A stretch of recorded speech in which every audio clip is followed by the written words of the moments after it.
السلام عليكم ورحمة الله وبركاته. إن الحمد لله نحمده ونستعينه ونستغفره ونعوذ بالله من شرور أنفسنا ومن سيئات أعمالنا. من يهده الله فلا مضل له ومن يضلل فلا هادي له، وأشهد أن لا إله إلا الله وحده لا شريك له، وأشهد أن محمدا عبده ورسوله. وبعد، فقال الله تبارك وتعالى: وإسماعيل وإدريس وذا الكفل كل من الصابرين وأدخلناهم في رحمتنا إنهم من الصالحين. وقال تبارك وتعالى: وذا النون إذ ذهب مغاضبا وظن أن لن نقدر عليه فنادى في الظلمات لا إله إلا أنت سبحانك إني كنت من الظالمين. تمام قسم کی تعریفیں، وہ بڑائی، وہ بزرگی مالک ارض و سما، خالق کائنات، رب العالمین، رب العزت والجلال، اور لاکھوں کروڑوں درود و سلام ہو محمد رسول اللہ صلی اللہ علیہ وسلم پر، جنہیں اللہ تعالیٰ نے سارے کائنات کے لیے رحمت بنا کر مبعوث کیا۔ میں اللہ رب العزت کی بارگاہ میں دعا کرتا ہوں کہ اللہ تعالیٰ جس طرح ہمیں اس مبارک مجلس میں ان مبارک چہروں کے ساتھ، ان مبارک باتوں کے ساتھ جس طرح اللہ نے ہمیں جمع کیا ہے، اسی طرح ہمیں جنات الفردوس میں جمع کریں، آمین یا رب العالمین۔ اور میں اللہ سے دعا کرتا ہوں کہ اللہ سبحانہ و تعالی ہم اور آپ کے دل میں ایمان کو کوٹ کوٹ کر بھر دے، جن کی بدولت دنیا کی مشاکل، دنیا کے شک و شبہات زائل ہو جائیں، آمین یا رب العالمین۔ جیسا کہ آپ جانتے ہیں، آج ہم انشاءاللہ بعض انبیاء پر گفتگو کرنے والے ہیں۔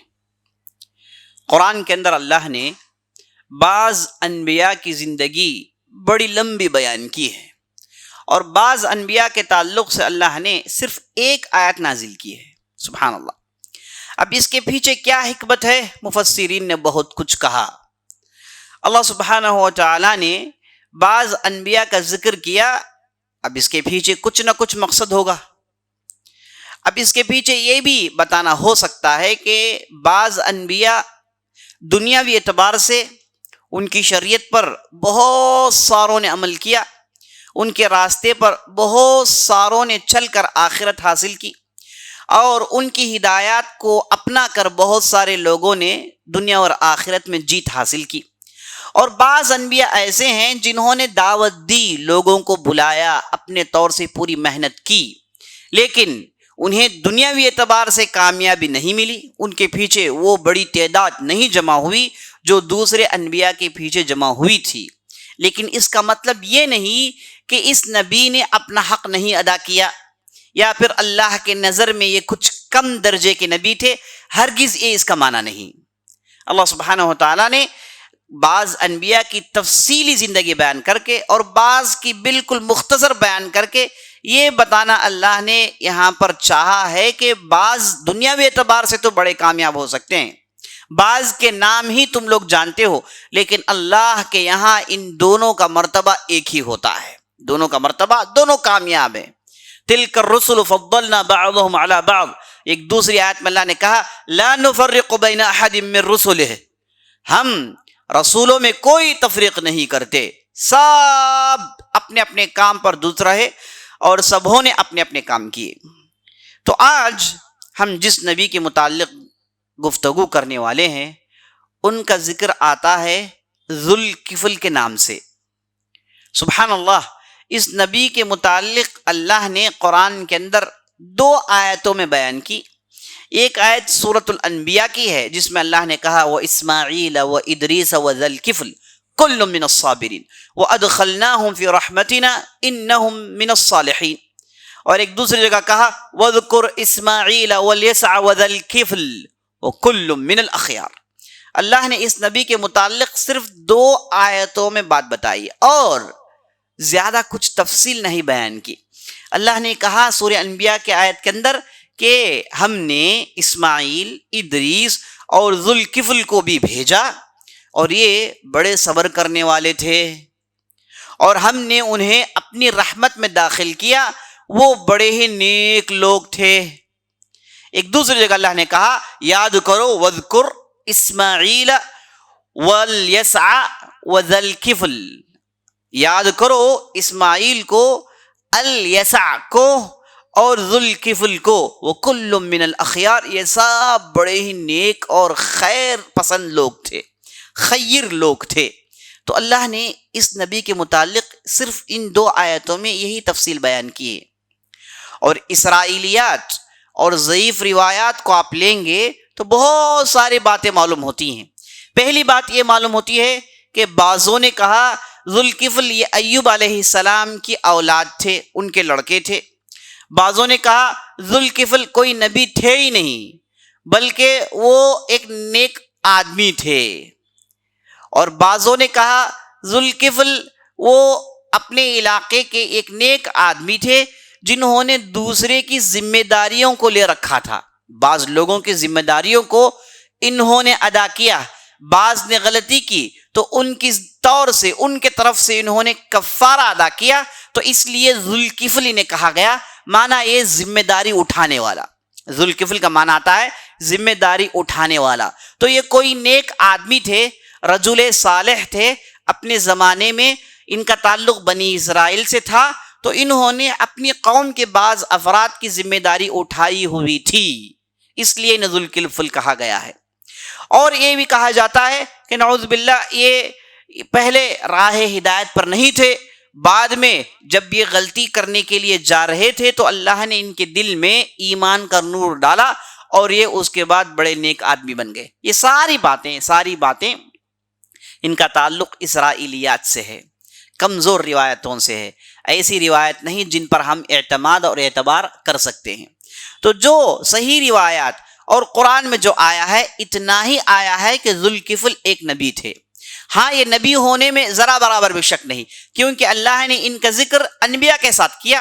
اللہ نے ان کا ذکر 2 مرتبہ اسماعیل علیہ السلام کے ساتھ کیا، اور جن کے نبی اور رسول ہونے میں کوئی شک نہیں، اور اللہ نے الیسع کے ساتھ ان کا ذکر کیا اور وہ بھی نبی ہونے میں کوئی شک نہیں۔ اس کے علاوہ ان آیاتوں سے پہلے اللہ نے انبیاء علیہ السلام کی تقریباً ایک پوری فہرست اللہ نے بیان کی، تو انبیاء علیہ السلام کے درمیان ان کا ذکر آیا ہے تو لا محالہ، جیسے کہ ابن کثیر رحمۃ اللہ علیہ اور دوسرے مفسرین کہتے ہیں کہ یہ نبی ہیں، اس میں ذرا برابر بھی شک نہیں۔ یہ تو اتنا تو کہہ سکتے ہیں، لیکن ان کے تعلق سے زیادہ تفصیل نہیں ملتی۔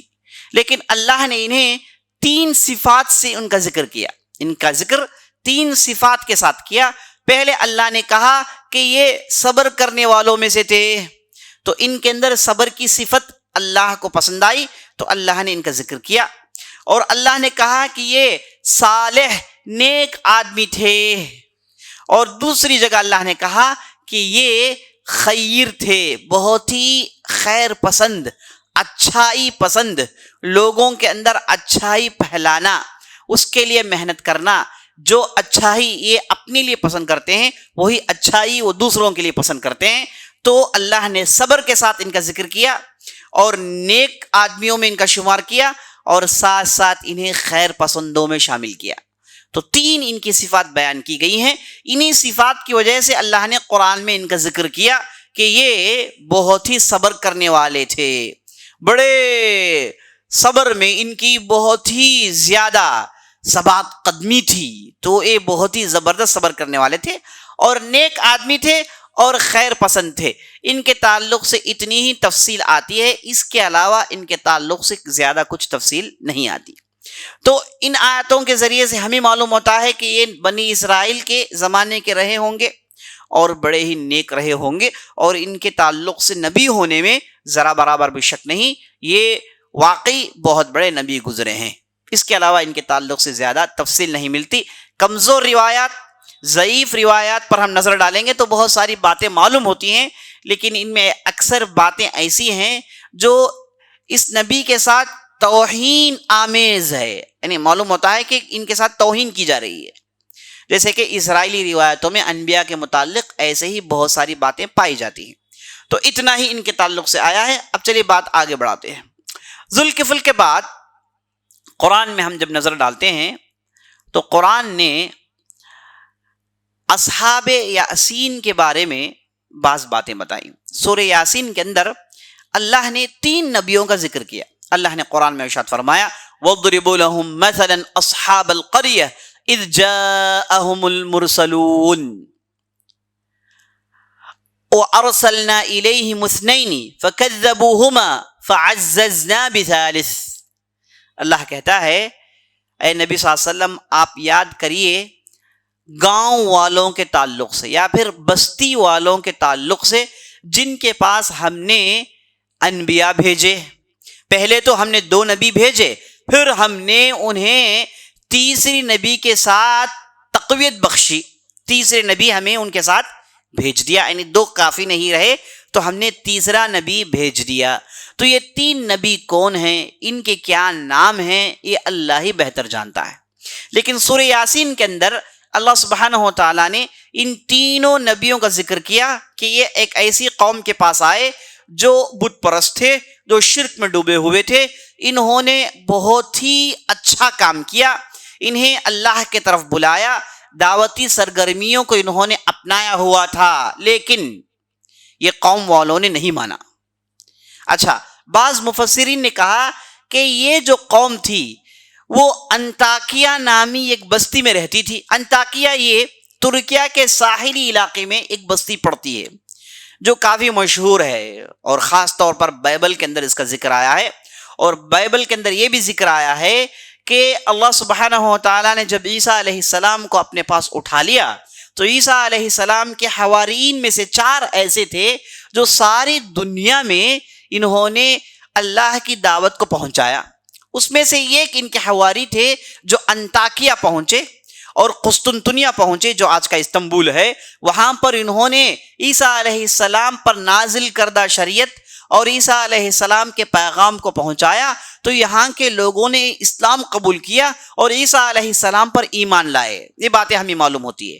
اگر ہم ان باتوں کو لے کر یہ جو بعض مفسرین کہتے ہیں کہ یہ انطاکیہ کے رہنے والے تھے اس پر غور کرتے ہیں تو انطاکیہ والوں کے تعلق سے تو بلکہ اصحاب القریہ یعنی بستی والوں کے تعلق سے تو یہ کہا گیا کہ اللہ نے انہیں برباد کر دیا.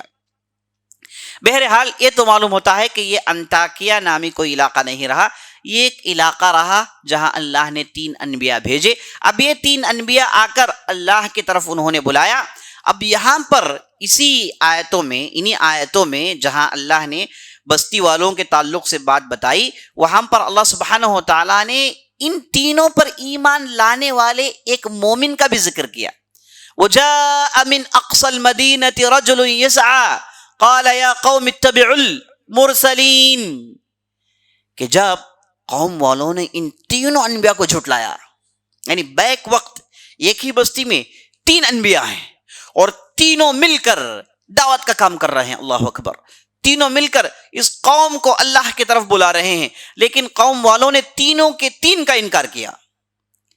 جب انکار کیا تو اللہ کہتا ہے قرآن کے اندر کہ ایک دور دراز علاقے سے ایک آدمی دوڑتا ہوا آیا، بڑی تیزی سے آیا اور اس قوم والوں کے درمیان رک کر اس نے کہا کہ اے لوگو ان رسولوں کی اتباع کرو، اے لوگو ان رسولوں کی اتباع کرو، یہ تمہیں اللہ کی طرف بلا رہے ہیں، تم سے مال دولت نہیں مانگتے، یہ جو کام کر رہے ہیں، یہ جو کار خیر کر رہے ہیں، اس پر وہ اجرت نہیں مانگتے، یہ للہ فی اللہ، اللہ کے لیے آپ کو اپنے اللہ کے دین کی طرف بلا رہے ہیں. وما لی لا اعبد الذی فطرنی والیہ ترجعون، میں کیوں نہیں ایک اللہ جس نے مجھے بنایا اس کی عبادت نہ کروں، کیوں نہیں میں ایک اللہ کی عبادت نہ کروں. تو اللہ نے ان 3 آیتوں میں اس آدمی کا میسج سنایا. اس آدمی نے کہا کہ رسولوں کی اتباع کریں، اور اس آدمی نے کہا کہ یہ رسول تم سے پیسے نہیں مانگتے، اور اس آدمی نے کہا کہ میں ایک اللہ کی عبادت کرنے میں کیا دقت ہے، کیا پریشانی کیا ہے. یہ فطرت جو اللہ نے ہمیں دی ہے وہ اللہ کی عبادت کے لیے دی ہے. یہ فطرتی طور پر آدمی اللہ کی طرف رجوع کرتا ہے, تو پھر میں ایک اللہ کی عبادت کیوں نہ کروں. اس آدمی نے ان 3 پیغامات کو دیے, لیکن لوگ جو اڑے ہوئے تھے, کفر میں اڑے ہوئے تھے, انہوں نے انکار کیا. تو اللہ نے کہا کہ ان کانت الا صیحۃ واحدہ, صرف ایک چیخ تھی. جبرائیل علیہ السلام اگر کسی قوم کو برباد کرنا چاہتے ہیں تو زیادہ کچھ کرنے کی ضرورت نہیں ہے, ایک چیخ کافی ہے. ان کے کان کے پردے پھٹ جاتے ہیں اور ان کے پیروں تلے زمین نکال دی جاتی ہے, یہ اوندے پڑ جاتے ہیں, اور دیکھتے ہی دیکھتے آنن فانن لمحہ بھر میں انہیں برباد کر دیا جاتا ہے. تو اللہ نے اس بستی والے کو پورے کا پورا انہیں برباد کر دیا. اور اس کے بعد اسی آیت میں اللہ کہتا ہے وَقِيلَ ادْخُلِ الْجَنَّةَ قَالَ يَا لَيْتَ قَوْمِي يَعْلَمُونَ بِمَا غَفَرَ لِي رَبِّي. ہم کہتے ہیں کہ جب یہ آدمی جس نے آ کر کہا کہ انبیاء پر ایمان لاؤ, تو جب برباد کر دیے گئے, ایسے معلوم ہوتا ہے جنہیں اللہ نے برباد کیا, یعنی جو دنیا سے ختم کر دیے گئے, ان میں سے یہ نیک صالح آدمی بھی تھا, ان میں سے یہ مومن بندہ بھی تھا. اور جب وہ مر گیا, اللہ کے پاس پہنچ گیا, تو اسے کہا گیا ادخل الجنہ, چلو جنت میں داخل ہو جاؤ. تو وہ جب جنت میں داخل ہو رہا تھا, اس نے کہا یا لیت قومی یعلمون, اے کاش میری قوم کو یہ معلوم ہو جاتا کہ اللہ نے مجھے معاف کیا اور اللہ نے مجھے جنت میں ڈالا, کیونکہ میں رسولوں پر ایمان لا چکا تھا. تو یہاں پر اللہ سبحانہ و تعالیٰ نے اس بندے مومن کی کامیابی کا ذکر کیا کہ دنیاوی اعتبار سے جب اللہ کا عذاب آتا ہے تو یہ عذاب عام و شامل ہوتا ہے, اور اللہ اگر کسی کو بچانا چاہے تو بچا لیتا ہے, ورنہ نیک لوگ بھی اللہ کے عذاب میں وفات پا جاتے ہیں, دنیا چھوڑ دیتے ہیں. اس کا مطلب یہ نہیں کہ اللہ نے انہیں عذاب دیا, اس کا مطلب یہ نہیں کہ ان کا ایمان ضائع ہو گیا, اس کا مطلب یہ نہیں کہ وہ بس خلاص ان کی پوری محنت بیکار ہو گئی. ایسا نہیں ہے. دنیاوی اعتبار سے موت آنی ہے, تقدیر میں اللہ نے لکھا ہے کہ اس آدمی کو ان قوم والوں کے ساتھ موت آنی ہے تو موت آئے گی. لیکن اصل کامیابی کہاں ہے؟ جیسے کہ اللہ نے قرآن میں ارشاد فرمایا وَمَنْ زُحْزِحَ عَنِ النَّارِ وَأُدْخِلَ الْجَنَّةَ فَقَدْ فَازَ, جو جہنم سے بچا لیا جائے, جنت میں داخل ہو جائے, یہ آدمی تو جیت گیا ہے. یعنی حقیقی جیت یہی ہے کہ آدمی جنت میں چلے جائے. تو یہاں پر اسے کہا گیا قِيلَ ادْخُلِ الْجَنَّةَ, چل آدمی جنت میں داخل ہو جا. تو اس سورت کے اندر ان آیتوں میں جہاں پر اللہ نے ایک سیٹ آف آیات ہیں, سیٹ آف ورسز ہیں, جس میں اللہ نے 3 انبیاء کا ذکر کیا. یہ کہا کہ پہلے تو 2 تھے, بعد میں اللہ نے تیسرے کو بھیجا. ایسے معلوم ہوتا ہے کہ قوم والوں کے ہنگامے بہت زیادہ تھے, تو انہیں ڈیل کرنے کے لیے اللہ نے 3 انبیاء بھیجے, لیکن قوم والے نہیں مانے. لیکن اللہ نے ان 3 انبیاء پر ایک آدمی کو بھیجا جو ایمان لاتا ہے. سبحان اللہ, ہے نا. یہ ایک نبی پر کبھی کوئی ایمان لاتا ہی نہیں, کبھی ایک بہت بڑی امت ایمان لاتی ہے, کبھی کبھار 3 انبیاء مل کے بھی دنیاوی اعتبار سے ان کا رزلٹ کیا ہے کہ ایک ہی آدمی ایمان قبول کرتا ہے. تو دنیاوی نتائج, دنیاوی ریزلٹس, یہ اللہ کے پاس اس کی کوئی اہمیت نہیں. اللہ بندوں کے دل کو دیکھتا ہے اور ان کی محنت دیکھتا ہے اور ان کا اخلاص اور ان کا عمل اور ان کا تقوی دیکھتا ہے. بس اتنا کافی ہے اللہ کے لیے جیتنے کے لیے, اللہ کے پاس کامیاب ہونے کے لیے. دنیاوی ریزلٹس اس کی کوئی ضرورت نہیں ہے.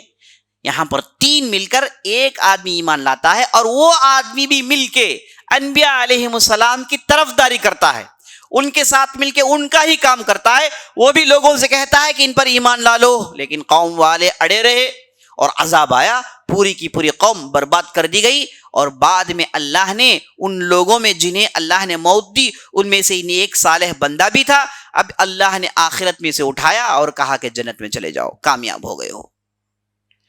تو یہ اصحاب یاسین جن کا ذکر ہمیں قرآن میں دیکھنے کو ملتا ہے. یہاں پر 3 نبیوں کا ذکر آیا ہے. یہ نبی کون تھے, ان کے کیا کام تھے, ہے نا, یہ جو ہے ان کی کیسی نسل بڑی, یہ کہاں پہنچے, کوئی اتا پتہ نہیں. کیونکہ ان چیزوں کے جاننے سے کوئی فائدہ نہیں. ان چیزوں کے جاننے سے ہماری ہدایت کی زندگی کو نام سے, بستیوں کے یا پھر ہے نا بستی والوں کے کام سے کوئی نہیں. میسج یہ ہے کہ صحیح پیغام دیا گیا, انکار کیے, برباد کر دیے گئے.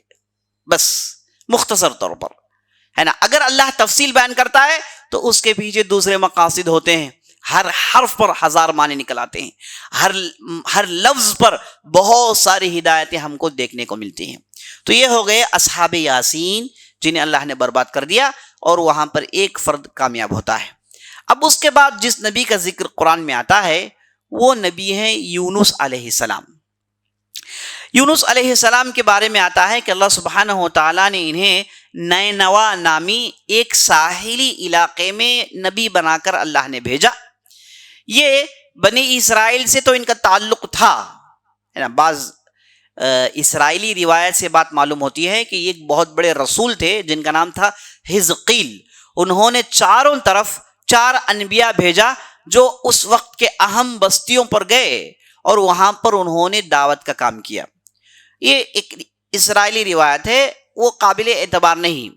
تو یہ نینوا نامی ایک شہر میں جاتے ہیں جو بالکل عراق کے اندر ساحلی علاقے میں یہ شہر پڑتا ہے. اور یہ چونکہ ساحلی علاقہ ہم جانتے ہیں ہمیشہ ڈیولپ ہوتا ہے، وہاں پر مال اور دولت کی فراوانی ہوتی ہے، وہاں کے لوگ زیادہ پیسے والے ہوتے ہیں. تو یہاں پر اللہ نے یونس علیہ السلام کو بھیجا. جیسا کہ قرآن کہتا ہے ان کی تعداد بہت زیادہ تھی، 1 لاکھ سے زیادہ تھے. 1 لاکھ کی تعداد یہ کوئی چھوٹی تعداد نہیں، اس زمانے کے حساب سے بہت بڑی قوم تھی. یہاں پر یونس علیہ السلام آتے ہیں اور یہاں اللہ کے حکم سے وہ دعوت کا کام شروع کرتے ہیں. قوم والوں کو اللہ کی طرف بلاتے ہیں. جیسا کہ قوم والوں کا طریقہ تھا، انہوں نے سب مل کے یونس کا انکار کیا. سب مل کے یونس علیہ السلام کا انکار کیا. یونس علیہ السلام نے بار بار بلایا، لیکن قوم والوں کا رویہ ایسا رویہ کہ یہ ان کے لیے ان کے گانوں میں ایک جوں بھی نہیں رنگتی کہ یونس کیا کہتے ہیں. یہ لوگ سننے کے لیے تیار تھے، نہ سنتے تھے نہ ایمان لاتے تھے. آخرکار یونس علیہ السلام انہیں دعوت دے کر ان کا قلبی معاملہ یہ ہو گیا، ان کا دل اس مرحلے کو پہنچ گیا کہ اب اس قوم پر محنت کرنے کا کوئی فائدہ نہیں. انہوں نے دل میں سوچ لیا کہ اب اس قوم پر محنت کرنے کا کوئی فائدہ نہیں ہے نا. ان میں سے ایک بھی ایمان نہیں لایا، یہ کیسے ہو سکتا ہے. تو یہ کافی دنوں تک سوچ میں رہے. بعد میں انہوں نے فیصلہ کر لیا کہ وقت برباد نہیں کرنا ہے، وقت مجھے برباد نہیں کرنا ہے، نہ اس قوم کا کچھ فائدہ ہونے والا ہے. اب چلو میں چل دیتا ہوں، کہیں دوسرے علاقے میں جائیں گے جہاں پر پھر اللہ کی دعوت کو اجاگر کریں گے. یہ سوچ کر انہوں نے اس بستی کو چھوڑ دیا. سبحان اللہ. اللہ نے قرآن کے اندر ان کے چھوڑنے کو بڑے اچھے انداز سے بیان کیا. ایک جگہ اللہ نے کہا اذ ابقا الی الفلک المشحون. اللہ کہتا ہے جب یہ بھاگ گئے. ابقا یبقو کہتے ہیں یہ غلام کا اپنے آقا سے بھاگنا. یہ غلام جو اپنے آقا کے پاس رہتا ہے، اپنے سید کے پاس رہتا ہے، اور بغیر اجازت کے اگر وہ بھاگ جائے اسے کہتے ہیں عبد آبق، بھاگا ہوا، ہے نا، بھاگا ہوا غلام. تو اللہ نے بالکل اسی لفظ کو یونس علیہ السلام کے ساتھ استعمال کیا. کہا کہ یہ بندہ، یہ غلام میری اجازت کے بغیر بھاگ گیا، دوڑ گیا. اب دوڑا کہاں؟ یہ گیا ایک بہت بڑی کشتی میں جہاں پر بڑی تعداد میں لوگ تھے. یہاں پر اللہ نے ان کے جانے کو بھاگنا کہا. ایک دوسری جگہ اللہ نے کہا وَظَنُّونِ إِذْ ذَهَبَ مُغَاضِبًا وَظَنَّ أَن لَّن نَّقْدِرَ عَلَيْهِ. جب ذُنُّون، یہ یونس علیہ السلام کا دوسرا نام ہے، نون کہتے ہیں غالباً ان کی زبان میں مچھلی کو. تو مچھلی والا، اللہ نے کہا مچھلی والا جب وہ بھاگا غصے میں، تو اللہ نے کہا کہ جب وہ غصے میں گیا، تو پہلے کہا کہ یہ غلام کے طور پر بھاگ گیا بغیر اجازت کے، اور دوسرے میں اللہ نے کہا کہ بڑے غصے میں چلا گیا. تو معلوم ہوا کہ غصے میں تھے کیونکہ قوم والے ایمان نہیں لاتے. تو انہوں نے بغیر اللہ کی اجازت کے بستی کو چھوڑ دیا. تو ہوگا کیا؟ اور وہ یہ سمجھ رہا، اللہ کہتا ہے وَظَنَّ أَن لَّن نَّقْدِرَ عَلَيْهِ، اس نے یہ سمجھ لیا کہ ہم اسے حکم نہیں دیں گے جانے کا. یعنی یونس علیہ السلام نے سمجھ لیا کہ اب مجھے بستی چھوڑنے کے لیے حکم کا انتظار کرنے کی ضرورت نہیں. انہوں نے یہ سمجھ لیا ہے نا, انہیں ایک ڈیوٹی دی گئی تھی, بستی میں ایک کام میں لگے ہوئے ہیں, اللہ نے نبی بنا کر بھیجا تو وہ اس بستی میں گئے, انہیں بلایا. جب بستی چھوڑ رہے تھے تو ان کے دل میں یہ گمان تھا کہ مجھے اللہ کی اجازت کی انتظار کرنے کی ضرورت نہیں. انہوں نے سمجھا کہ بھائی میں محنت کیا ہوں, کوئی کامیابی نہیں, کئی دنوں سے میں محنت کر رہا ہوں, کوئی کامیابی نہیں, اب چلو کسی دوسری قوم کے پاس جاتے ہیں, ہو سکتا ہے کہ وہ ایمان لا لیں تو ان سے وہ بہتر ہو سکتے ہیں, ہے نا. یا پھر ان کا یہ بھی پلان رہا ہوگا کہ دوسری قوم کو ہم تیار کرتے ہیں, اس کے بعد اس قوم کو لے کر اس قوم پر آتے ہیں, انہیں بھی ایمان لانے کے لیے ہم مجبور کرتے ہیں, یہ بھی ان کا پلان ہو سکتا تھا. لیکن غلطی یہ تھی کہ چھوڑنا نہیں چاہیے تھا, کیونکہ حکم سے بستی میں آئے, اب چھوڑنے کے لیے بھی حکم آنا چاہیے, ورنہ اپنی مرضی سے یہ کچھ نہیں کر سکتے تھے. تو یہی معاملہ تھا. انہوں نے سمجھا کہ مجھے چھوڑنے کی اجازت لینے کی ضرورت نہیں, تو وہ نکل پڑے. اب ہوا کیا, اللہ سبحانہ و تعالیٰ کو اب اس بندے کو اس کی غلطی کا احساس دلانا تھا, اور اللہ نے حکم دیا, جیسے کہ اللہ نے قرآن میں کہا فَالْتَقَمَهُ الْحُوتُ وَهُوَ مُلِيمٌ. یونس علیہ السلام کو ایک بہت بڑی مچھلی نگل جاتی ہے, بہت بڑی مچھلی نکل جاتی ہے, ایسی مچھلی جس کے پیٹ میں کئی ہاتھی جا سکتے ہیں. تو ایک بہت بڑی مچھلی جو بڑی آسانی سے یونس علیہ السلام کو نگل گئی. جیسے کہ بعض روایتوں میں آتا ہے, عام طور پر مچھلیاں قطر دیتی ہیں, اب اس زور سے نگلتی ہیں کہ وہ جو چیز کو کھاتی ہیں اس چیز کا بھرتا بن جاتا ہے, اس کی ہڈیاں ٹوٹ جاتی ہیں, اس کا گوشت پوست ہو جاتا ہے نا. لیکن اللہ نے اس مچھلی کو حکم دیا کہ انہیں کوئی خروش تک نہ آئے. اب سیدھے یہ مچھلی کے پیٹ کے اندر جا کر بیٹھ گئے. اب یہ مچھلی کے پیٹ میں چلے گئے. اب دیکھیے اس قوم والوں کے ساتھ کیا ہوا. اب یونس علیہ السلام چلے گئے.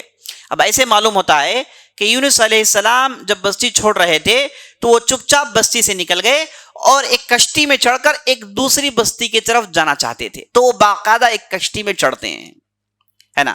اور ایک کشتی کے تعلق سے اللہ کہتا ہے کہ کشتی بھری پڑی تھی, اور جب کشتی سمندر میں چلنا شروع کرتی ہے تو کشتی والوں نے اتفاق کیا کہ کشتی اوور لوڈ ہو گئی ہے. اگر کوئی ان میں سے جمپ نہیں کرے گا یا پھر کسی کا بوجھ ہلکا نہیں کریں گے, یہ کشتی پوری کی پوری ڈوب جائے گی. اب پھر ایک کا مرنا بہتر ہے پوروں کے مرنے سے. تو پھر ایک کو تو اب چھلانگ لگانا ہے, ایک کو تو کشتی سے باہر جانا ہے. اب وہ کون ہوگا جو کشتی سے باہر جائے گا؟ تو کشتی والوں نے کہا کہ اب کون جائے گا بھائی, کون اپنے آپ کو سیکریفائس کرے گا ہم سب کو بچانے کے لیے. اب کوئی اس چیز کے لیے تیار نہیں ہوا تو کشتی والوں نے اتفاق کیا کہ ہم یہاں پر قرا ڈالیں گے, لکڑی ڈپ ڈالیں گے, جس کا نام نکل آتا ہے اب اسے چھلانگ لگانا ہے. تو یہ بیٹھے آپس میں انہوں نے بات چیت کی, تو انہوں نے قرا ڈالا تو پہلے نام یونس علیہ السلام کا آیا. کشتی والوں نے دیکھا کہ یہ تو بڑا ہی نیک آدمی نظر آ رہا ہے, بڑا صالح آدمی ہے, بڑی اچھی باتیں کرتا ہے, بڑے اچھا اخلاق والا ہے, ایسے آدمی کو تو ہمیں ضائع نہیں کرنا چاہیے. تو انہوں نے کہا کہ نہیں چلو دوبارہ ڈالتے ہیں قرا. تو انہوں نے دوبارہ قرا ڈالا تو پھر یونس علیہ السلام کا نام نکل آیا. تو یونس علیہ السلام تیار ہو گئے چھلانگ لگانے کے لیے, لیکن قوم والوں نے کہا کہ نہیں رک جائیے, یہ کہیں غلطی ہو رہی ہے. تو پھر تیسری مرتبہ انہوں نے قرا ڈالا تو پھر تیسری مرتبہ بھی یونس علیہ السلام کا نام آیا. تو یونس علیہ السلام نے سمجھ لیا کہ مجھ سے کہیں نہ کہیں غلطی ہوئی ہے, مجھ سے کہیں نہ کہیں غلطی ہوئی ہے. اب یہ اللہ کا حکم ہے, اب مجھے یہاں سے نکلنا ہے. یہ کہہ کے وہ کشتی سے چھلانگ لگا دیتے ہیں, سیدھے پانی میں اترتے ہیں. اب جیسے سیدھے اترے انہیں ایک مچھلی نگل لیتی ہے جس کے پیٹ میں جا کر یہ بیٹھ جاتے ہیں. اب جب مچھلی کے پیٹ میں تھے انہوں نے کیا کیا, اس کی تفصیل ابھی آئے گی. اب دیکھتے ہیں اس قوم کے ساتھ کیا ہوا جسے یونس علیہ السلام چھوڑ کر آئے تھے. اللہ نے قرآن میں ارشاد فرمایا لولا كانت قرية آمنت فنفعها إيمانها إلا قوم يونس. اللہ کہتا ہے کہ کوئی بھی ایسی قوم نہیں گزری جس پر ایمان نہ لانے کی وجہ سے اللہ نے عذاب لا کھڑا کیا. قوم والوں نے عذاب دیکھا, اب اس کے بعد عذاب آنا ہی ہے. تو عذاب نے قوموں کو اس طریقے سے برباد کیا. عذاب آنے کے بعد عذاب کو اللہ ٹالتا نہیں. عذاب ایک مرتبہ آ گیا سو آ گیا, لیکن قوم یونس کے ساتھ ایسا نہیں ہوا. قوم یونس کے ساتھ ایسا نہیں ہوا. جب یونس علیہ السلام ان کے درمیان تھے انہوں نے انکار کیا اور یونس علیہ السلام نے کہا کہ دیکھو بھائی تمہارے لیے 3 دن کی مہلت ہے, میں تو تھک چکا ہوں, تمہارے لیے 3 دن کی مہلت ہے. 3 دن کے اندر اگر تم لوگ ایمان نہیں لاؤ گے تو اللہ کا بہت ہی بڑا عذاب آنے والا ہے. اچھا, اللہ کا عذاب آنے والا ہے یونس علیہ السلام کو معلوم تھا, تو اس لیے وہ بستی چھوڑے, ہے کہ نہیں؟ اس لیے وہ بستی چھوڑ کر گئے. اب اللہ نے ان کی دعا قبول کر لی, اب عذاب آنے والا ہے, وہ بھی 3 دن میں آنے والا ہے. یہ سب علم یونس کے پاس تھا علیہ السلام, لیکن پھر بھی کیوں گئے؟ غلطی کہاں سے ہوئی؟ عذاب آنے والا تھا اس میں یقینی ہے, لیکن جس وقت انہیں چھوڑنا تھا اس وقت اجازت کی ضرورت تھی. عذاب آئے گا, قوم برباد کی جائے گی, لیکن تمہیں اب کچھ نہیں کہا گیا, تمہیں تو رکنا ہے, تمہیں بطور نبی رکنا ہے, بستی چھوڑنے کے لیے اجازت چاہیے. اگر تم ہو اور عذاب آئے اور اللہ نے تمہیں نہ جانے کا حکم دیا تو تمہیں قوم کے درمیان رہنا ہی رہنا ہے. قوم کو جو عذاب آئے گا وہ عذاب تمہیں آنا ہی آنا ہے. لیکن یونس علیہ السلام نے اپنے طور سے انہوں نے اجتہاد کیا, اپنے طور سے انہوں نے قیاس لگایا, کہا کہ اگر اللہ کا عذاب آئے اور میں ان کے درمیان رہوں یہ کیسے ہو سکتا ہے, تو مجھے چلنا چاہیے, اب مجھے اجازت کی یہاں پر ضرورت نہیں. یہ ان کی سوچ تھی, یہ ان کی سوچ تھی. انہوں نے ایسے ہی نہیں چھوڑ دیا. جب عذاب کا اعلان ہو گیا, قوم برباد ہونے والی ہے یہ بتا دیا گیا, اور بعد میں انہوں نے دیکھا کہ اب مجھے چھوڑنا چاہیے تو انہوں نے چھوڑ دیا. حالانکہ انہیں کرنا یہ تھا کہ انہیں باقاعدہ بتایا جائے گا کہ چلو تم نکلو, جیسے اللہ نے لوط علیہ السلام کو کہا کہ جب چلو سب تمہارے ساتھ جو ایمان لائے ہیں انہیں لے کر چلو, تمہاری بیوی تمہارے ساتھ نہیں آئے گی, پیچھے مڑ کر مت دیکھنا, چلتے بنو. اللہ نے لوط کو کہا, اور نوح علیہ السلام کو اللہ نے کہا کہ کشتی میں سب کو چڑھاؤ, میرے یہ جو ہے حکم کا انتظار کرنا ہے نا. تو اس طریقے سے فائنل مومنٹ میں جو اجازت ملنی تھی اس کا انتظار یونس نے نہیں کیا اور وہ سیدھے سیدھے چل دیے. جب یونس علیہ السلام چلے گئے, قوم والوں نے جیسے یونس علیہ السلام نے کہا ویسے انہوں نے عذاب کے آثار دیکھے, انہیں آسمانوں میں عذاب کے آثار نظر آئے. تو وہ مل کر بیٹھے اور گفتگو کیے, کہا کہ یونس جو کہہ رہے تھے تو بالکل صحیح تھا. اس کے بعد انہوں نے یونس کو ڈھونڈا, یونس تو بستی چھوڑ چکے تھے, چاروں طرف ڈھونڈا, یونس نہیں ملے علیہ السلام. تو یہ سب جمع ہوئے, اب اللہ نے ان کے دل میں ایمان ڈالا, یہ اللہ پر ایمان لاتے ہیں, توبہ کرتے ہیں, اور ایسی توبہ کرتے ہیں, ایسی توبہ کرتے ہیں جو کبھی بھی نہیں ہوا اللہ نے اسے کر دکھایا. جسے انہوں نے ناممکن سمجھا اللہ نے اسے ممکن کر دکھایا. عذاب آنے کے بعد کوئی قوم بستی نہیں, ہے کہ نہیں؟ عاد والوں نے کہا ھذا عارض ممطرنا, یہ جو کالے بادل آ رہے ہیں یہ ہمیں خوب پانی دینے کے لیے آ رہے ہیں. اللہ نے کہا بل هو عذاب, یہ کیا ہے؟ عذاب ہے. اور اس کے بعد عاد کی قوم کو اللہ نے جڑی بوٹی ان کے الگ کر دی, ہے کہ نہیں؟ تو یونس علیہ السلام جانے کے بعد یہ قوم والوں کو اللہ ہدایت دیتا ہے, اور اس کے بعد یہ لوگ بڑی سچی توبہ کرتے ہیں. سبحان اللہ. یہاں سے بات معلوم ہوتی ہے کہ آدمی چاہے کیسی بھی اس کی غلطی ہو, چاہے وہ نافرمانی میں کس لیول کو ہی کیوں نہیں چلا گیا ہو, ہے نا, وہ برائی میں کس رینج کو پہنچ گیا ہو, چاہے جو بھی ہو, وہ اللہ سے مایوس نہیں ہونا چاہیے. اللہ سبحانہ و تعالی توبہ کرنے والے کے توبہ کو قبول کرتا ہے, سچی توبہ کو قبول کرتا ہے, اور سچی توبہ کے لیے ثبوت دینے ہوتے ہیں, اور قوم والوں نے ثبوت دی. کیسے ثبوت دیا انہوں نے؟ یہ سب جمع ہو گئے, انہوں نے اپنی بچیاں, اپنے بچے, اپنی بیویاں, اپنے بوڑھیاں, اپنے بزرگ لوگ سب کو جمع کیا ایک میدان میں. تو ایک پروگرام کے تحت انہی لوگوں نے یہ کیا کہ ہمیں یہاں پر جمع ہونا ہے. اچھا, انہیں کیسے معلوم کہ اس طریقے سے توبہ کرنے پر اللہ توبہ قبول کرے گا؟ ضرور انہوں نے یونس علیہ السلام سے سنا ہوگا, اور انہیں معلوم ہوا کہ یہ ہماری غلطی اجتماعی غلطی ہے, ہم نے سب مل کے غلطی کی ہے.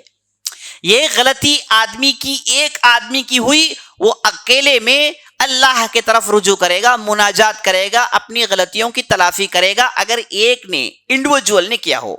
لیکن یہ قوم چونکہ مجموعی طور پر غلطی کر بیٹھی تو انہیں دماغ میں بات اسٹرائک ہوئی کہ ہمیں مجموعی طور پر توبہ کرنا ہے. یہ ایک آدمی اکیلا اپنی عبادت گاہ میں اپنے گھر میں بیٹھ کے توبہ کرے, شاید یہ توبہ چلنے والی نہیں ہے نا, ہمیں سب کو جمع ہونا ہے. تو یہ قوم والے پورے کے پورے جمع ہوئے, سبحان اللہ. اسی لیے ہمیں صلاۃ الاستسقاء میں کیا حکم ہوتا ہے کہ ہم جمع ہوں, بڑی تعداد میں جمع ہوں اور اللہ سے التجا کریں, اللہ کے ہاں دعا کریں, استغفار کریں, تو بارش ہوتی ہے نا. یہ چونکہ بارش پوری قوم کی ضرورت ہے تو پوری قوم کو نکلنا ہوتا ہے کہ نہیں, اس لیے ہم نکلتے ہیں, استغفار کرتے ہیں, بارش کے منتظر ہوتے ہیں, اس کے بعد اللہ کی رحمت نازل ہوتی ہے. کتنے ایسے ہم نے موسموں کو دیکھا ہے جہاں پر بارش پڑنے کا کوئی امکان نہیں, لوگ نماز پڑھتے ہیں تو نمازیوں پر بارش پڑتی ہے. اللہ اکبر, یہ اللہ کی طرف سے ایک بہت بڑی نشانی ہوتی ہے عقل مندوں کے لیے. تو مجھے یہاں پر ایک واقعہ یاد آتا ہے جو ایک سعودی عرب کا تھا. وہاں کے ایک شیخ نے بیان کیا کہ ایک مرتبہ نجد کے اندر, جو آج کا ریاض ہے, وہاں پر ایک مرتبہ ایسی قحط سالی آئی کہ یہاں کے اونٹ لاغر ہو گئے اور کئی بچے مر گئے, کئی بکریاں مر گئی, بکریوں کے تھن میں دودھ نہیں, ایسی بھوک ماری کہ روز مرہ لوگ مر رہے ہیں. بڑا ہی سخت ماحول تھا. یہ جو آپ سعودی عرب آج دیکھ رہے ہیں ایسا نہیں تھا ایک زمانے میں. یہ جو عرب دنیا آج جو آپ دیکھ رہے ہیں, مالدار دنیا, پیسوں کا دنیا, کار بنگلوں کا جو زمانہ آپ دیکھ رہے ہیں, ایک زمانے میں عرب ایسے نہیں تھے. لگ بھگ 100 سال پہلے یا پھر 80 سال پہلے ان کی حالت بہت ہی قسم پرسی کی تھی اور بڑی سنگین حالات سے گزر رہے تھے. بھوک ماری ہے نا, قحط سالی, سکھاڑ, ان کی بستی کو اجاڑ کر رکھ دیا تھا. یہ بعد میں جب اللہ نے انہیں توحید کی نعمت سے اللہ نے انہیں سرفراز کیا تو بعد میں بہت ساری تبدیلیاں آئیں. تو یہ جب انتہائی بدترین حالات ہو گئے تھے تو ہوا یہ کہ ان لوگوں نے جمع ہو کے نماز پڑھی, بارش نہیں ہوئی. دوسری مرتبہ انہوں نے نماز پڑھی, بارش نہیں ہوئی. تو قوم کے جو ذمہ دار تھے, وہاں کے امام صاحب تھے, انہوں نے قوم والوں کو جوڑا, کہا کہ نہیں, تم لوگ جو توبہ کر رہے ہو وہ تمہارے گناہوں کے لیول کا نہیں ہے. تمہیں ایسی توبہ کرنا ہے, ایسا رجوع کرنا ہے اللہ کی طرف کہ تم سب ایک جٹ ہو کر, ایک دل ہو کر اللہ کے ہاں آہوزاری کرو گے تو بارش ہوگی. تو کیا کہا, قوم والوں سے کہا کہ سب کو جمع کرو, سب کو جمع کرو. تو قوم والے ہر گھر میں جاتے, کہتے ہیں کہ جو بھی ساتھ نکلے, جو بھی ساتھ نکلے. بعض گھروں میں گئے, کہا گیا کہ ہمارے یہاں بزرگ, ہمارے والد اوپر بالا خانے میں ہیں, وہ چل پھر نہیں سکتے, وہ تو پڑے ہوئے رہتے ہیں. تو انہوں نے کیا کیا, گھر کے دروازے کو نکالا, اوپر گئے, اس بزرگ کو دروازے میں لٹایا اور دروازہ لے کے نماز عیدگاہ میں پہنچ گئے. اور ہر گھر میں گئے, کہا کہ جو بھی بوڑھیاں ہیں سب کو, ایسی بوڑھیاں نکلی جو چل نہیں سکتی, تو گھر والوں نے کاندھوں میں اٹھا لیا. ایسے بزرگ لوگ چل نہیں سکتے, انہوں نے انہیں جو ہے اپنے ہاتھوں میں اٹھایا. تو بستی میں کوئی گھر میں نہیں تھا, سب کو میدان میں جمع کیا گیا. اور اس کے بعد انہوں نے کیا کیا, جتنے بھی ان کے ساتھ مویشی جانور تھے, اونٹ, گائیں, بکرے, سب کو انہوں نے جمع کیا اور سب مل کے صلاۃ الاستسقاء پڑھتے ہیں. تو کہتے ہیں کہ وہ جیسے ہی سلام پھیرے بارش شروع ہو گئی. تو کبھی کبھار غلطی کے لیول کا توبہ کرنا پڑتا ہے نہیں. تو یہ قوم والوں نے یونس کا انکار کیا, بہت بڑی غلطی تھی. یہ قوم والے پورے جمع ہوئے. کہا جاتا ہے کہ انہوں نے ایسے جانور لائے جن جانوروں کے بچوں کو ماؤں سے الگ کر دیا, بچوں کو ماؤں سے الگ کر دیا ہے نا, انسانوں کے ماؤں کو بچوں سے الگ کر دیا تاکہ وہ ملنے کی طرف میں چیخیں پکارے. تو جب یہ لوگ بڑی تعداد میں جمع ہوئے, جن کی تعداد 1,00,000 سے زیادہ تھی, تو ان کے یہاں کے اونٹ پکارنے لگے, گائیں چیخنے لگی, بکریاں آوازیں دینے لگی, کتے بھونکنے لگے, جانور سب مل کے بل بلانے لگے, اور انسانوں نے سب چیخ چیخ کے کہا کہ اے اللہ معاف کر دے, اے اللہ ہم سب ایمان لاتے ہیں. تو یہاں پر انہوں نے توبہ نصوح کیا. پہلے انہوں نے کہا کہ ہم کفر چھوڑتے ہیں, دوسرا کہا کہ ہم ایمان لاتے ہیں, تیسرا دوبارہ نہیں کرنے کا پختہ ارادہ کیا. تو اللہ سبحانہ و تعالیٰ کی رحمت کو انہوں نے للکارا, اللہ کی رحمت جوش میں آئی, تو اللہ نے ان سے عذاب ہٹایا, ان سبوں کو ایمان دے دیا. یونس علیہ السلام مچھلی کے پیٹ میں ہیں, وہ قوم والے جنہیں چھوڑ کر آئے پورے کے پورے مسلمان ہو گئے. اللہ اکبر, اللہ کی قدرت دیکھیے, اللہ کی قدرت دیکھیے. اللہ چاہے تو آنن فانن تمام انسانوں کو مومن بنا سکتا ہے, لیکن اللہ نے اپنے ہاں تقدیر لکھی ہوئی ہے, وہ دنیا کو اسی انداز سے چلاتا ہے جس میں بندے مومن کی حالت بین ہو، اسے نہیں معلوم ہو کہ اس کے ساتھ کیا ہو رہا ہے، اور وہ کامل توکل اللہ پر رکھے، کامل بھروسہ اللہ پر رکھے، اپنے اسباب دنیا پر زیادہ متوجہ نہ ہو، کامل بھروسہ اللہ پر رکھیں، تو وہاں پر اس کا ایمان سچا اور پکا ہوتا ہے۔ تو یہ سب جو دنیا میں آپ ریل پیل دیکھتے ہیں، اتار چڑھاؤ دیکھتے ہیں، یہ سب آپ کے ایمان کو سبسٹینشیٹ کرتے ہیں، آپ کے ایمان کو پختہ کرتے ہیں۔ ورنہ ہم انسان کبھی ایمان کے بارے میں سوچتے نہیں، ہم تو بہت زیادہ بھسرنے والے ہیں، ہمارے میموریز تو بڑے شارٹ ٹرم میموریز ہیں، بھول جاتے ہیں، ہے کہ نہیں؟ تو اللہ سبحانہ و تعالیٰ دنیا کے یہ حالات لاتا ہے تاکہ ہم ادھر سے دھکا کھائیں، ادھر سے دھکا کھائیں، اور بیچ میں کھڑے رہیں اور اللہ کو یاد کریں۔ یہ اللہ کا انتظام ہوتا ہے۔ تو بہرحال اب یونس علیہ السلام مچھلی کے پیٹ میں ہیں۔ بعض روایتوں میں آتا ہے کہ یونس علیہ السلام جب مچھلی کے پیٹ میں تھے تو انہوں نے سمجھ لیا کہ انہیں موت آ گئی، وہ سمجھ رہے تھے کہ مر گیا ہوں، مچھلی کے پیٹ میں ہوں۔ انہیں تو اتنا معلوم ہے کہ مچھلی نے انہیں نگلا تھا، اب مچھلی کے پیٹ میں چلے گئے، آنکھیں کھول رہے ہیں، کچھ بھی نظر نہیں آتا، انہیں نہیں معلوم کہ ان کی آنکھیں کھل رہی ہیں یا پھر ان کی آنکھیں بند ہیں، کیونکہ گھٹا ٹوپ اندھیرا تھا۔ انہوں سمجھ گئے کہ مر گیا ہوں میں، لیکن بعد میں انہوں نے اپنے ہاتھ پیر ہلائے تو ہاتھ پیر ہلنے لگے، کہا کہ میرے اندر تو شعور ہے، میں تو ہل رہا ہوں۔ تو اس کے بعد دیکھا کہ وہ زندہ ہے، وہ زندہ ہے، مچھلی کے پیٹ میں زندہ ہے۔ تو اس کے بعد وہاں پر انہیں بڑا ہی تعجب ہوا، اور دل ہی دل میں انہوں نے کہا کہ اے اللہ مجھے بچا لیجیے، اے اللہ میں کہاں پہنچ گیا ہوں۔ اللہ اکبر، ہے نا؟ بندہ جب بے بس ہوتا ہے تو اس کا ایمان اللہ پر بہت زیادہ ہو جاتا ہے کہ نہیں؟ جب بندہ یہ سمجھتا ہے کہ میرے لیے پورے دروازے بند ہیں، ایک اللہ کا دروازہ اس کے لیے کھل جاتا ہے نا؟ وہ ایک اللہ کی طرف رجوع کرنا، اس کے لیے اللہ بندوں کو آزماتا ہے کہ نہیں؟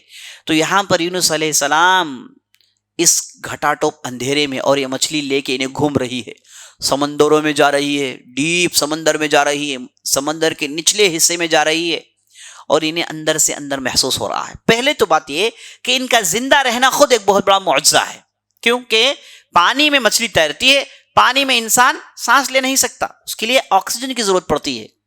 تو ایسے معلوم ہوتا ہے یہ جو مچھلی تھی یہ ویل تھی، کیونکہ مچھلیوں میں ویل ایک ایسی مچھلی ہے جو ہر 10-15 منٹ میں وہ پانی کے سطح پر آتی ہے اور سانس لیتی ہے، پھر اندر چلے جاتی ہے نا؟ دوسری مچھلیاں ایسے نہیں کرتی، انہیں پانی میں آکسیجن مل جاتا ہے۔ صرف ویل ایک ایسی مچھلی ہے، اس لیے کہتے ہیں کہ ویل مچھلی نہیں، وہ تو زمین کے جانوروں جیسی ہے، میملز میں سے ہے، وہ بچہ جنتی ہے اور اپنے بچے کو دودھ پلاتی ہے، عجیب و غریب مچھلی ہے ویل۔ تو یہ ہر 10-15 منٹ میں زمین کے سطح پر، یعنی پانی کے سطح پر اوپر کے حصے میں آتی ہے اور سانس لیتی پھر اندر چلے جاتی ہے۔ تو یہ جو 15 منٹ کا سانس جو ہے نا، یہ اپنے جسم میں رکھی رہتی ہے، اس سانس سے یونس علیہ السلام زندہ رہے۔ اللہ اکبر، وہ سانس مچھلی کے جسے اللہ نے یونس علیہ السلام کی زندگی کے لیے انتظام کیا۔ اب یہاں پر یونس علیہ السلام 40 دن تک اسی حالت میں رہے، اور یہ مچھلی ساری دنیا گھوم رہی ہے، ساری دنیا گھوم رہی ہے، سمندر کے گہرائیوں میں جا رہی ہے۔ اور یونس علیہ السلام کہتے ہیں کہ جب یہ سمندر کے گہرائی میں جاتے تھے، عجیب و غریب آوازیں سنتے تھے۔ یہ جو مچھلیاں ہوتی تھی ان کے آوازیں الگ ہوتی تھی، تو انہوں نے اللہ سے پوچھا کہ اے اللہ یہ آوازیں کیا ہے جو مجھے تو سنا رہا ہے؟ تو انہیں کہا گیا کہ اے یونس یہ مچھلیوں کی تسبیح ہے، اے یونس یہ مچھلیاں اللہ کی تسبیح، اللہ کی بڑائی بیان کر رہی ہیں۔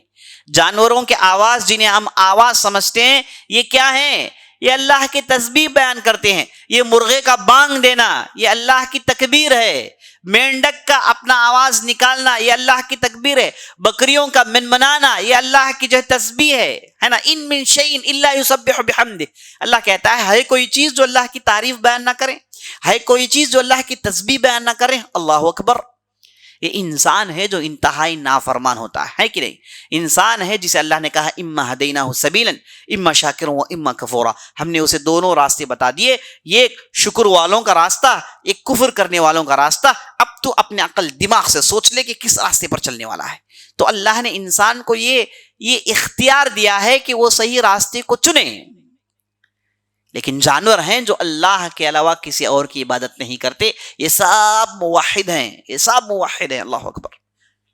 تو یونس علیہ السلام نے جب ان کی تسبیح سنی تو یونس علیہ السلام کو اپنی غلطی کا احساس ہوا۔ تو نبی تھے تو انہیں معلوم تھا کہ اللہ کی رحمت کو کیسے للکارنا چاہیے۔ تو انہوں نے توبہ کرنے کا طریقہ ساری دنیا کو سمجھایا، اور اللہ نے قرآن میں ان کا واقعہ ذکر کر کے ساری دنیا کو اللہ نے بتا دیا کہ دیکھو غلطی ہو جائے سو ہو جائے، کوئی معاملہ نہیں، لیکن رجوع اللہ کے طرف کریں، اس کے لیے بعض طور و طریقے ہیں۔ تو یہاں پر یونس علیہ السلام نے کیا کہا؟ چیخا، پہلے کہا فنادا فی الظلمات، چیخ کر کہا اے اللہ لا الہ الا انت، نہیں کوئی معبود برحق سوائے تیرے۔ تو پہلے اپنے درد کا اظہار کیا، اپنے درد کا اظہار کیا کہ میں واقعی درد میں ہوں، واقعی پریشان ہوں، اور اس کے بعد انہیں جو چیز یاد آئی وہ یہ کہ لا الہ الا اللہ ایک ایسا جملہ ہے جسے اللہ سبحانہ و تعالیٰ بہت پسند کرتا ہے۔ ایک مرتبہ موسیٰ علیہ السلام نے کہا یا اللہ مجھے ایسا کلمہ سکھا جسے تو نے کسی کو نہیں سکھایا ہے، یعنی موسیٰ علیہ السلام تھوڑا یونیک رہنا چاہتے ہیں، تو کہا کہ تو نے کسی کو نہیں سکھایا ویسا جملہ مجھے سکھا۔ تو اللہ نے کہا کہ موسیٰ کہو لا الہ الا انت، کہو نہیں کوئی معبود سوائے تیرے۔ تو موسیٰ نے کہا اے اللہ یہ جملہ تو سب ادا کرتے ہیں۔ اللہ نے کہا کہ اے موسیٰ یہ ایسا جملہ ہے اگر ترازو کے ایک پھلڑے میں اس جملے کو رکھ دیا جائے، ساتوں آسمان ساتوں زمین کو ایک پھلڑے میں رکھ دیا جائے، لا الہ الا اللہ کا پھلڑا وزندار ثابت ہوگا۔ اللہ اکبر، اللہ کے نظر میں یہ لا الہ الا اللہ اس کی بہت بڑی اہمیت ہے۔ اللہ چاہتا ہے کہ بندہ جو یہ مانتا ہے کہ غذا دینے والا، رزق دینے والا، پالنے والا، پوسنے والا، مارنے والا، جلانے والا یہ اللہ ہی بندہ جانتا ہے، لیکن اسی اللہ کی عبادت اسے کرنی ہے۔ جہاں پر مشرکین پیدا ہوتے ہیں جو کہتے ہیں کہ ہاں یہ سب کچھ ہم اللہ سے لیتے ہیں لیکن عبادت ہم سب کی کریں گے، اللہ نے کہا کہ نہیں، جیسے پوری نعمت تم مجھ ہی سے لیتے ہو میری ہی تم عبادت کرنی ہے۔ تو یہ جملہ ہے لا الہ۔ تو یونس علیہ السلام نے چیخا، اپنے درد کا اظہار کیا اور کہا نہیں کوئی معبود سوائے تیرے، ہے نا۔ اللہ کی رحمت جوش میں آ جاتی ہے، اللہ کی رحمت جوش میں آ جاتی ہے۔ اب اس کے بعد انہوں نے کہا لا الہ الا انت سبحانک، اے اللہ تیرے اندر کوئی خامی نہیں، خامیوں سے تو میں بھرا ہوا ہوں، خامیوں سے تو میں بھرا ہوں۔ اسی کو کہتے ہیں اعتراف۔ بندہ اللہ کے سامنے جب اعتراف کرتا ہے، اللہ اکبر، اللہ سبحانہ و تعالیٰ اس کے پورے مسائل حل کر دیتا ہے۔ ہم انسانوں کا مسئلہ یہ ہے کہ ہم جسٹیفائی کرتے ہیں، ہے نا، غلطی کرتے ہیں، غلطی کو جسٹیفائی کرتے رہتے ہیں، کبھی کبھار دل میں، کبھی کبھار لوگوں کے سامنے غلطی کرتے ہیں، کہتے ہیں کہ نہیں میں نے غلطی نہیں کی، لوگوں کے سامنے جسٹیفائی کرتے رہتے ہیں، اور اس کے بعد جب اکیلے بیٹھتے ہیں کہتے ہیں کہ وہ اپنے آپ کے اندر جسٹیفائی کرتے رہتے ہیں۔ لیکن تھوڑی دیر کے لیے سوچیں، اپنے دل و دماغ کو ٹھنڈا کریں اور بالکل انصاف کے شاہراہ میں آ جائیں، اور اس کے بعد سوچیں کہ یہ غلطی ہے کہ نہیں غلطی ہے۔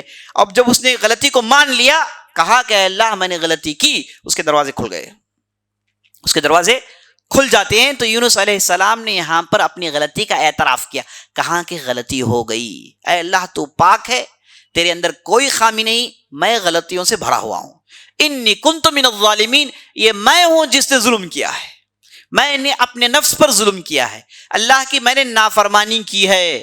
تو انہوں نے اپنے درد کا اظہار کیا، اس کے بعد اللہ کی تعریف کی اور اللہ خامیوں سے پاک ہے یہ کہا، اس کے بعد اپنی غلطی کو مانا۔ تو اس کے بعد کیا ہوا؟ جیسے ہی انہوں نے ذکر کو کہا، چیخ چیخ کر کہا، تو اللہ نے کیا کہا؟ اللہ نے کہا کہ اے مچھلی، اب یونس کا دور آزمائش کا ختم ہوا، اب تو اسے لے جا، اب یونس علیہ السلام کو کہیں باہر نکال دے۔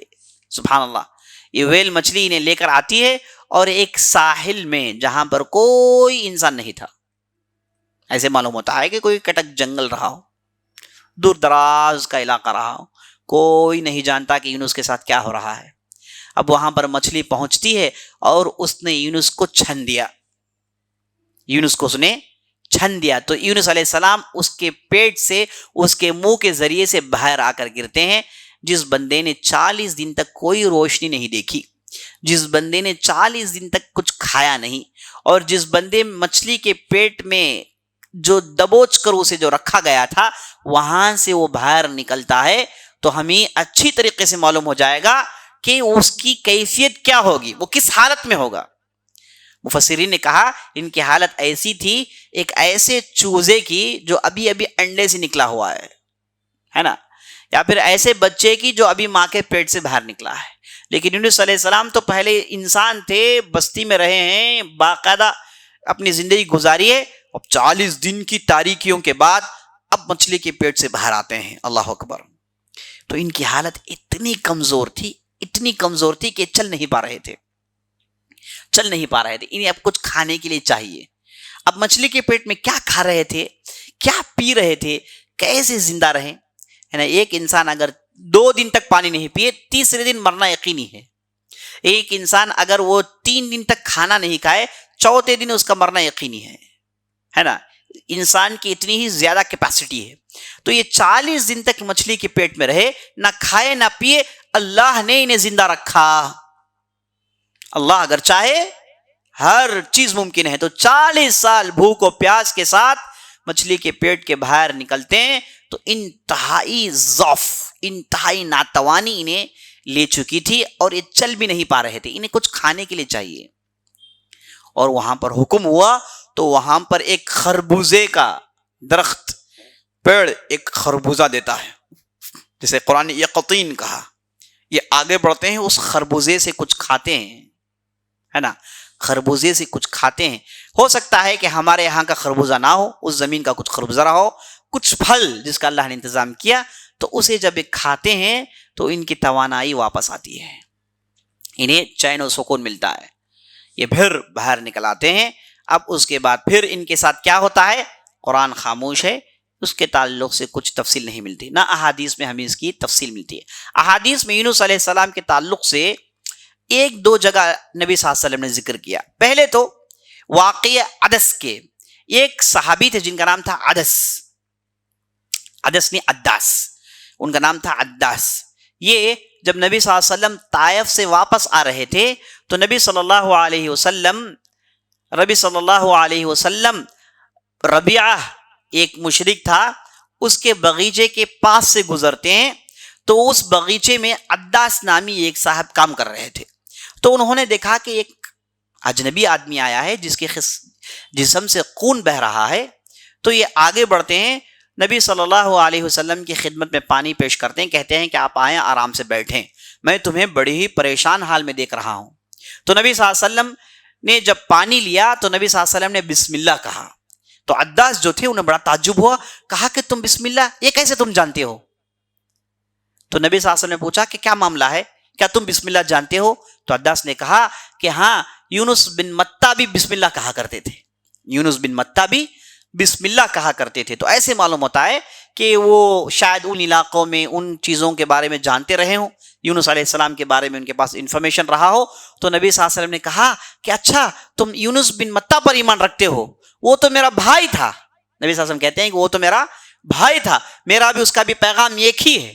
تو اس کے بعد عداس جو تھے وہ نبی صلی اللہ علیہ وسلم پر ایمان لاتے ہیں. تو یہاں پر یونس بن متہ کا ذکر آتا ہے، تو معلوم ہوا کہ ان کے والد کا نام متہ تھا. اور اسی طریقے سے ایک مرتبہ ایک یہودی اور مسلمان کے درمیان جھگڑا ہو جاتا ہے. مسلمان نے یہودی کو چھانٹا مار دیا تھا کیونکہ یہودی نے نبی صلی اللہ علیہ وسلم کو سید المرسلین ماننے سے انکار کیا، یعنی تمام انبیاء کے سردار یہ ماننے سے یہودی نے انکار کیا. تو مسلمان کو غصہ آیا تو مسلمان نے چھانٹا مار دیا. تو بعض روایتوں میں آتا ہے کہ اس نے کہا کہ موسیٰ محمد سے بہتر ہیں، یہ محمد جو ہے محمد سے بہتر یونس ہیں. ایسی باتیں وہاں پر کچھ ہو گئی تھیں.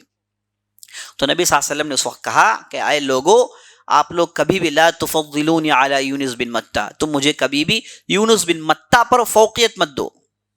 یہ مت کہو کہ میں یونس بن متہ سے بہتر ہوں، یہ کبھی مت کہو. تو نبی صلی اللہ علیہ وسلم کا طریقہ تھا، اور نبی صلی اللہ علیہ وسلم یہ پسند بھی نہیں کرتے کہ لوگ کہیں کہ آپ فلاں نبی سے بہتر ہیں، آپ فلاں نبی سے بہتر ہیں. اگرچہ کہ نبی صلی اللہ علیہ وسلم بہتر ہیں، اس میں ذرا برابر بھی شک نہیں، لیکن مجلسوں میں بیٹھ کر انبیاء کا نام لے کے نبی صلی اللہ علیہ وسلم کی فوقیت بیان کرنا، اسے نبی صلی اللہ علیہ وسلم پسند نہیں کرتے. یہ نبی صلی اللہ علیہ وسلم کا کیا تھا؟ عاجزی اور انکساری کی نشانی تھی کہ آپ صلی اللہ علیہ وسلم ایسی چیزوں کو پسند نہیں کرتے. ہاں افضل ہے، لیکن اس کا معنی نہیں کہ ایک ایک آدمی کا نام لے اور کمپیئر کرتے جائیں، اسے نبی صلی اللہ علیہ وسلم پسند نہیں کرتے. تو نبی صلی اللہ علیہ وسلم نے کہا کہ یونس بن متہ سے میں بہتر ہوں، یہ مت کہو. تو یہاں پر یونس بن متہ، یونس علیہ السلام کا ذکر حدیثوں میں آتا ہے. اس کے بعد یہ کس قوم کی طرف بھیجے گئے، کیسی ان کی زندگی رہی, کیسے وفات پاتے ہیں, اس تعلق سے ہمیں کوئی انفارمیشن نہیں ملتا. تو یونس علیہ السلام کی زندگی سے جو باتیں ہمیں معلوم ہوئی وہ یہ کہ آدمی سے غلطی ہو تو وہ اللہ کی طرف جب سچے دل سے رجوع کرتا ہے نا, اور سچے دل سے کہتا ہے کہ دوبارہ میں غلطی نہیں کروں گا, اور سچے دل سے غلطی کا احساس اپنے دل میں پیدا کرتا ہے, اس آدمی کی دعا اور دعا مانگنے کے طریقے سے جب وہ دعا مانگتا ہے اللہ سبحانہ و تعالیٰ اس کی توبہ کو قبول کرتا ہے. یا ایھا الذین آمنوا توبوا الی اللہ توبۃ نصوحا, اے لوگوں جو ایمان لائے ہو اللہ کے ہاں سچی توبہ کرو. توبہ نصوح کہتے ہیں, نصوح کا معنی عربی میں آتا ہے سینے کا, یعنی گویا کہ ایک آدمی نے غلطی کی, گناہ کیے, تو اس نے اپنے دل کے پردوں کو جھجر کر دیا, ایمان کے پردوں کو جو دل میں ہے اسے اس نے جھجر چیر پھاڑ دیا. تو جب آدمی توبہ کرتا ہے ان پردوں کو گویا کہ سی رہا ہے, ان پردوں کو گویا کہ سی رہا ہے, اسی لیے توبہ نصوح کہتے ہیں. تو یونس علیہ السلام کی زندگی سے ہمیں جو نصیحت ملتی وہ یہ ہے کہ جب بندہ توبہ نصوح کرتا ہے, اللہ کی طرف رجوع کرتا ہے, اللہ سبحانہ و تعالیٰ اس کے توبہ کو قبول کرتا ہے. انشاءاللہ ہم ہماری بات یہیں پر روکتے ہیں. آئندہ کی مجلس میں یونس علیہ السلام کے بعد جو نبی ہیں ان کے تعلق سے آپ کے سامنے گفتگو آئے گی. غالباً ہم انشاءاللہ موسیٰ علیہ السلام پر گفتگو کریں گے. آپ حضرات سے گزارش ہے کہ آپ وقت پر آئیں, اپنے ساتھ لوگوں کو لے کر آئیں. اللہ سبحانہ و تعالیٰ اپنی محنتوں کو قبول فرمائے اور ہماری باتوں کو قبول فرمائیں اور ہمارے ایمان کو پختہ کریں, ہمیں شک و شبہات سے دور کریں, راہ راست پر چلنے کی ہمیں توفیق بخشے. ھذا باللہ توفیق وصلی اللہ علی نبینا محمد وعلی آلہ وصحبہ اجمعین. موضوع کے متعلق کوئی سوال ہے تو کر سکتے ہیں انشاءاللہ. قرآن سوال یہ کر رہے ہیں کہ کیا یونس علیہ السلام کو جب اللہ نے بچا لیا تو کیا انہیں پیغام دیا گیا کہ اے یونس تیری قوم والوں نے ایمان لا لیا؟ اس تعلق سے تو ذکر تو نہیں ملتا, لیکن ضرور یونس علیہ السلام بتایا گیا ہوگا, انہیں ان کے جو غلطی کی طرف نشاندہی کی گئی ہوگی, تو یہ تو ضرور ہوا ہوگا انشاءاللہ. واللہ اعلم.